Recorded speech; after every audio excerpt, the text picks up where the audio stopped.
இன்னைக்கு நம்ம ஒரு முக்கியமான விஷயத்தை பத்தி பார்க்க போறோம். இது வந்து எல்லாத்துக்குமே வந்து தேவைப்படும். நம்ம எல்லாருமே ஏதோ ஒரு வகையில கன்சியூமரா தான் இருப்போம். எத்தனையோ பேத்துக்கு கன்சியூமர் கம்ப்ளைண்ட் பண்ணி அவங்களுக்கு சாதகமாவும் அந்த கேஸ் முடிஞ்சிருக்கு, பாதகமாவும் முடிஞ்சிருக்கு. ஒரு கன்சியூமர் கம்ப்ளைண்ட் பண்ணணும் அப்படின்னா என்னென்ன விஷயம்லாம் நம்ம வந்து பண்ணணும், இது எவ்வளவு பெரிய ப்ராசஸ் அப்படிங்கறத இந்த வீடியோல பார்க்க போறோம். ஏதோ ஒரு வகையில நீங்க வந்து கன்சியூமரா வந்து ஏமாற்றப்பட்டீங்க, இல்ல ஏதோ வந்து டிஃபெக்டான ஒரு பொருளை கொடுத்துட்டாங்க, ஏதோ ஒரு வகையில பாதிக்கப்பட்டீங்க, நீங்க வந்து கன்சியூமர் கம்ப்ளைண்ட் வந்து ஃபைல் பண்ண போறீங்க அப்படின்னா உடனே போய் கன்சியூமர் கோர்ட்ல கம்ப்ளைண்ட் ஃபைல் பண்ணிட முடியாது. இதுல முதல் ஸ்டெப்பா பாத்தீங்க அப்படின்னா நம்ம சைடுல வந்து எதிர்த்தரப்புக்கு வந்து நம்ம வந்து ஒரு நோட்டீஸ் வந்து அனுப்பணும். இது எப்படி பண்ணலாம் கேட்டிங்க அப்படின்னா, நாம ஒரு A4 ஷீட் எடுத்து நீங்க வந்து அந்த எதிர்த்தரப்புக்கு வந்து நீங்க வந்து ஒரு நோட்டீஸ் மாதிரி வந்து உங்க சார்பில் வந்து ஃபர்ஸ்ட் அனுப்பணும். இந்த மாதிரி நான் வந்து பாதிக்கப்பட்டிருக்கேன், இதுக்கு வந்து எனக்கு ஒரு காம்பன்சேஷன் கொடுங்க, இதுக்கு வந்து ஒரு தீர்வு கொடுங்க அப்படின்னு சொல்லி நீங்க வந்து அவங்களுக்கு நோட்டீஸ் அனுப்பணும். இங்கேயே பாத்தீங்க அப்படின்னா ரெண்டு வகையா பிரியும். அவங்க வந்து அந்த நோட்டீஸை பார்த்துட்டு உங்களுக்கு வந்து ஏதோ ஒரு வகையில காம்பன்சேஷனோ ஏதோ ஒன்று பண்ணிட்டாங்க அப்படின்னா உங்களுக்கு வந்து இங்கேயே முடிஞ்சிடும், உங்களோட ப்ராப்ளம் வந்து இங்கேயே முடிஞ்சிடும்.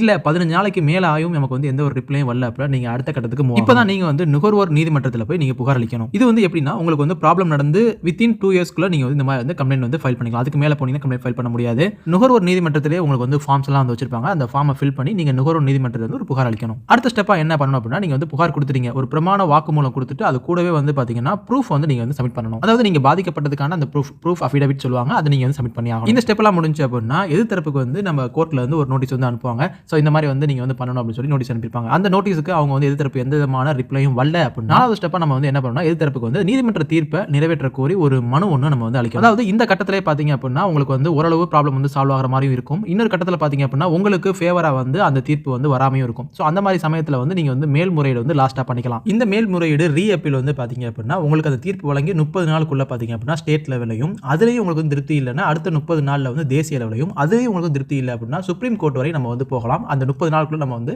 ரீ அப்பீல் பண்ணணும். இந்த மாதிரி தான் வந்து நம்ம வந்து கன்சியூமர் கம்ப்ளைண்ட் வந்து கொண்டு போற மாதிரி இருக்கும். இப்போ நம்ம சொன்னதுல பாத்தீங்க அப்படின்னா நம்ம வந்து ஃபர்ஸ்ட் ஸ்டெப்ல சில பேருக்கு வந்து முடிஞ்சோம். அதாவது எதிர்த்தரப்பும் இவங்க வந்து நேரடியாக பேசி ஒரு முடிவுக்கு வந்து வந்துருவாங்க. அப்படி எந்த முடிவு வந்து எட்டப்படல, அவங்களுக்கு எந்த ரிப்ளையும் வரல அப்படின்னா நம்ம வந்து கன்சியூமர் கோர்ட்ல வந்து கம்ப்ளைண்ட் ஃபைல் பண்ணுவோம். இந்த மாதிரி தான் வந்து மூவ் ஆகும். ஒரு கன்சியூமர் கம்ப்ளைண்ட் வந்து ஃபைல் பண்றது அப்படிங்கிறது சாதாரண விஷயம் இல்லை. அப்படி கம்ப்ளைண்ட் ஃபைல் பண்ணாலும் அந்த கேஸை வந்து கொண்டு போறது அப்படிங்கிறது ரொம்பவே சாதாரண விஷயம் இல்லை.